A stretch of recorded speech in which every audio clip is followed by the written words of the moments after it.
Hey DJ, thanks for coming in today. I really appreciate it. How's life been going? Life's been good. It's been alright.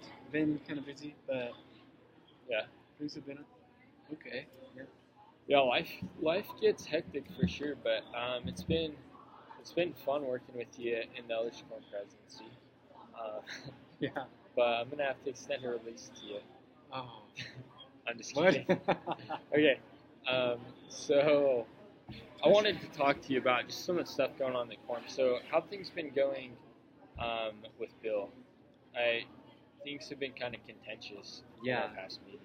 Yeah. So, well, the big thing that's causing our contention is how Bill sees the situation. How he thinks we should increase home teaching numbers, help the elders come to church, give reactivations. He sees it as more like we need to just encourage him, be nice, no numbers. But I feel like that's where the contention is coming from because on my mission, we recorded numbers. We recorded baptisms, reactivations, and we made plans to increase the numbers. We had a lot of success. A lot of people got baptized. And so I feel like the best way for us to increase the records of home teaching is to set goals of how many numbers we want in number-wise. Maybe or two or three reactivations every 3 months or something. Okay. Like things like that. So have very like number oriented goals is kind of like your Yeah. vision. Yeah. So you said that worked for you pretty well in your mission Mm-hmm. and for your mission as a whole. Yeah, it did.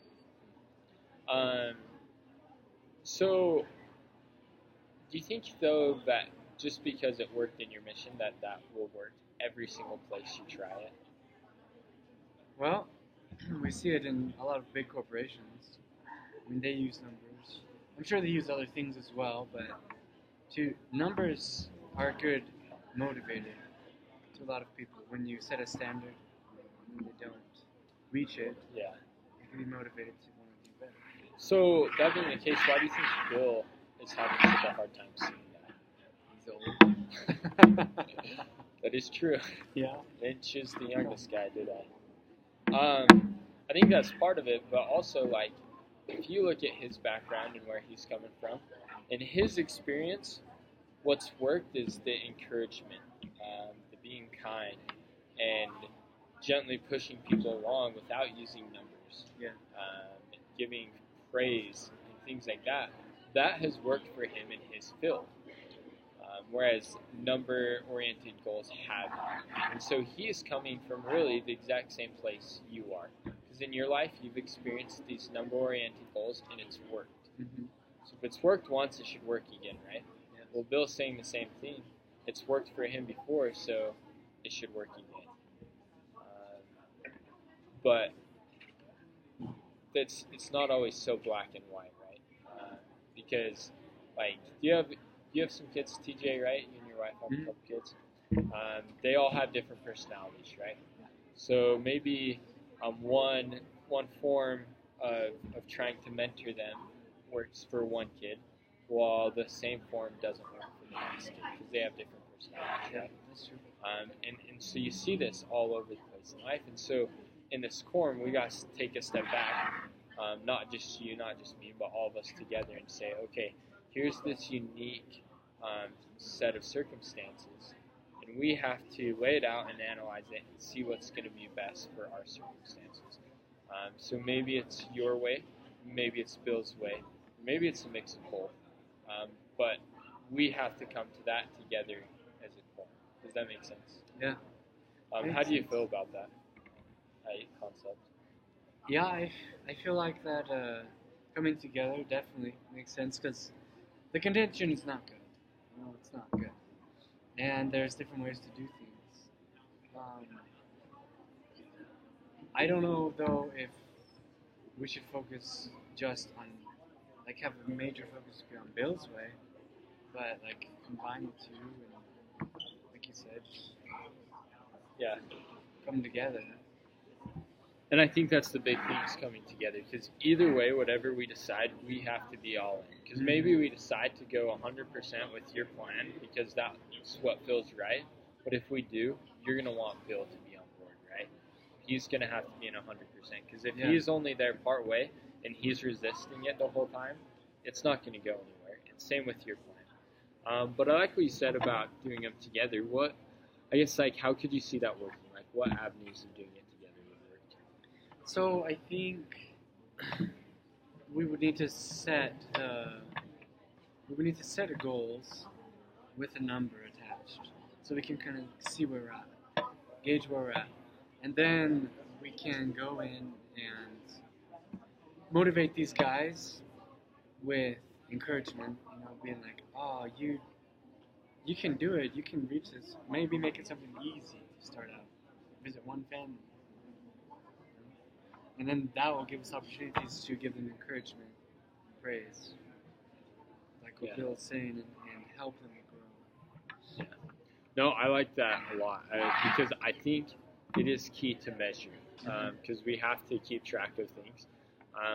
And maybe we can do some of that measuring more on our end of like the percentages and stuff. But I know a lot of what Bill is saying, he thinks it's tough to have measurable things, but you want numbered goals. So what if we came up with numbered goals that were also measurable? For example, we want to have convert baptisms in the Quorum, right? Yeah. You're waiting in line for a test. But maybe we can say instead. The door is open as long as we have people down there willing to work. Okay? Right now, most of them want the hours, so we will be keeping the doors open for as long as we can. If you get through, make sure you link your product. Okay, so We need to squirrel. close, and we're going to open it up. So, What if we had measurable goals? Like, for example, we could measure how many that's waiting in line. members of the Quorum invited someone to hear the gospel. Because we can't control whether the neighbor or whoever it is accepts the invitation, but we can control how many people we as a Quorum invite to hear the gospel. That way we have measurable goals that we're working towards, but we have control of those goals 100%. And it's dealing with our agency. How would you feel about something like that? Yeah, I like that, because we need to measure something. If we can measure things that we can control, then that will also help us to know where to give praise, where to correct. Yeah. No, I think that's a great point, because then we'll know more specifically where the problem is and what we need to address in the Quorum. And I think also the biggest thing in this is we can't forget that these are people. It's more than just a number, but it's one of Heavenly Father's children. Yeah. He loves them. His desires of us are to do good. But I think his desires of us are also to love each other.